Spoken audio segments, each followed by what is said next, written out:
کہانی کا عنوان مسلطیں قسط نمبر 3۔ سلام چچی جان۔ ان کے گھر میں داخل ہوتے ہی اس نے چچی کو سلام کیا تھا اور ان کے ماتھے پر پڑتے بل اس سے چھپے نہ رہ سکے تھے۔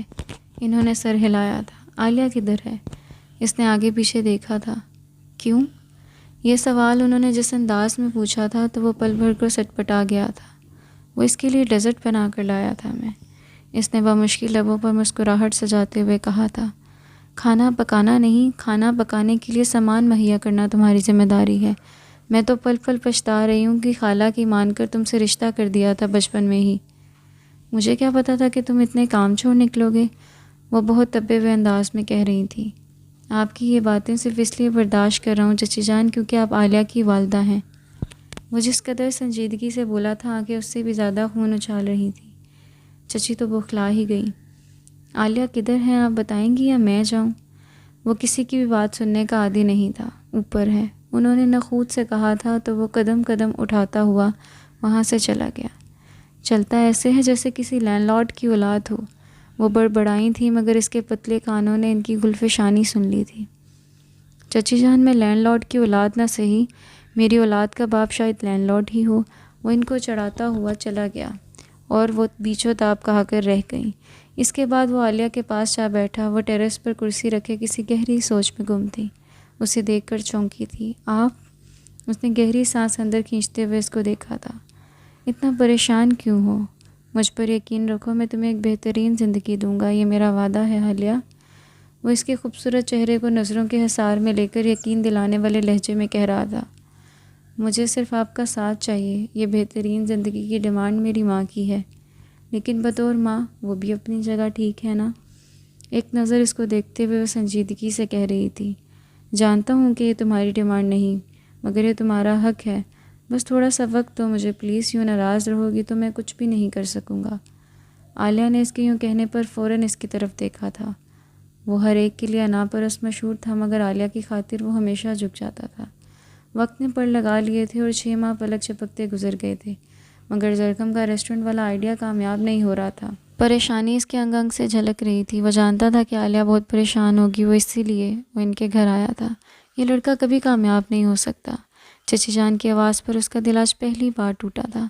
ایسے تو مت کہیں، وہ اتنی محنت کرتا ہے، دیکھیے گا ایک دن انشاءاللہ وہ کامیاب ضرور ہوگا۔ عالیہ نے ماں کی بات کا برا منایا تھا۔ یہ تمہاری غلط فہمی ہے۔ وہ کون سی منحوس کڑی تھی جب میں نے اس کے لیے ہاں کر دی؟ تمہاری عمر کی سب لڑکیوں کی شادی ہو چکی ہے، بلکہ ان کے بچے بھی اسکول جانے لگے ہیں اور ہم اس کے آسے پر ایسے بیٹھے ہیں جیسے کوئی اور نہیں ملے گا۔ کہا بھی ہے کہ انکار کر دیتے ہیں عزیز ایک ہیرا ہے اور میں اس کھوٹے سکے کی خاطر وہ ہاتھ سے نہیں جانے دوں گی۔ کل ہی جا کر انکار کر کے آتی ہوں کہ بہت ہو گئی مروت و رشتہ داری۔ امی کو پھر سے غصے کا دورہ پڑ گیا تھا۔ زرگم نے لب پینچ لیے تھے۔ امی تھوڑا سا وقت تو دیں، وہ کامیاب ہو جائے گا۔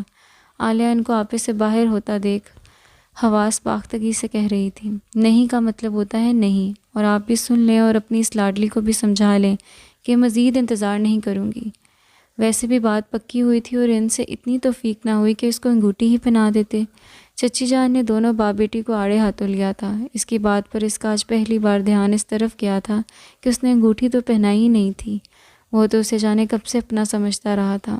اپنا سمجھنے کے لیے کسی کی انگلی میں انگوٹھی پہنانا ضروری تھوڑی ہوتا ہے، اسے ابھی معلوم ہوا تھا۔ زرگم کوئی شہزادہ گلفام نہیں ہے بلکہ اس سے کئی گنا زیادہ قابل، اور وہ غصے سے کہہ رہی تھی جب دروازہ کھلا تھا اور زرگم کو دیکھ کر تینوں چونکے تھے۔ کسی کے گھر آنے کے آداب و اخلاق بھی بھول گئے ہو کیا؟ چچی جان نے کھا جانے والی نظروں سے اس کو دیکھا جبکہ وہ خاموشی سے سینے پر بازو باندھ کر کھڑا ہو گیا تھا۔ اس کے چہرے کی سرخ رنگت اس کے ضبط کا پتہ دے رہی تھی اور یہ بھی یہاں کر رہی تھی کہ وہ سب کچھ سن چکا تھا۔ زرگم امی تو بس وہ بالکل ٹھیک کہہ رہی ہیں عالیہ، کچھ فیصلے کرنے اتنے مشکل ہوتے ہیں مگر اس نے صرف چند پلوں کے لیے کر لیے تھے۔ کبھی جس کا تصور ہی سہان روح تھا اب اسے معلوم بھی نہ ہوا کہ کب صرف ایک لمحے میں اس فیصلے کو کر لیا۔ عالیہ، بابا اور امی اس کو بے یقینی سے دیکھ رہے تھے۔ آخر کب تک تم مجھ جیسے لوزر کے سہارے بیٹھی رہو گی؟ بہت اچھا ہوا چچی جان نے خود ہی کر دی، ورنہ میں خود بھی یہی چاہ رہا تھا۔ تم عزیز جیسا انسان ہی ڈیزرو کرتی ہو۔ چچی جان آپ عظمت خالہ سے بات کر لیں کہ آج سے عالیہ میری طرف سے آزاد ہے۔ اپنے دل پر پتھر رکھتے ہوئے وہ سنگ دلی سے کہتا ہوا جانے لگا، مگر نہیں، ابھی الوداعی ملاقات کے اصول پورے کہاں ہوئے تھے۔ اس نے پلٹ کر پہلے عالیہ کے قدموں کی جانب دیکھا۔ کبھی اس کا خواب تھا کہ وہ دنیا جہان کی ساری خوشیاں عالیہ کے قدموں میں ڈال دے، مگر اب اسے لگ رہا تھا کہ اس کا یہ خواب عالیہ کے پیروں کی زنجیر بن چکا تھا۔ وہ اس کو اس زنجیر سے قید کر رہا تھا۔ پھر اس کی نظر عالیہ کے ہاتھوں پر پڑی، پتہ نہیں کیوں، مگر وہ کبھی عالیہ کو انگوٹھی نہیں پہنا سکا تھا۔ شاید اس رشتے کو منزل ملنی ہی نہیں تھی، اس کا تصور بھی نہ کر سکتا تھا۔ عالیہ دونوں ہاتھوں کو آپس میں مسل رہی تھی۔ اس کی نظر عالیہ کے چہرے پر پڑی تھی۔ کبھی عالیہ کا چہرہ اس کے لیے باعث سکون بنا کرتا تھا، مگر اب اس کو اس چہرے کو ہمیشہ کے لیے الوداع کہنا تھا۔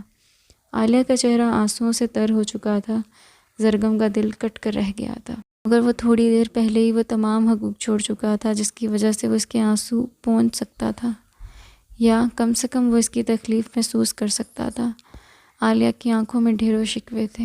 وہ دھیرے سے الوداع کہہ کر وہاں سے جا چکا تھا، اور عالیہ کو لگا کہ زندگی اندھیر ہو چکی ہو۔ از قلم سویا مجید چودھری۔ قصہ جاری ہے۔ کہانی کا بقیہ حصہ دیکھنے کے لیے ہمارے چینل کو سبسکرائب کریں۔ شکریہ۔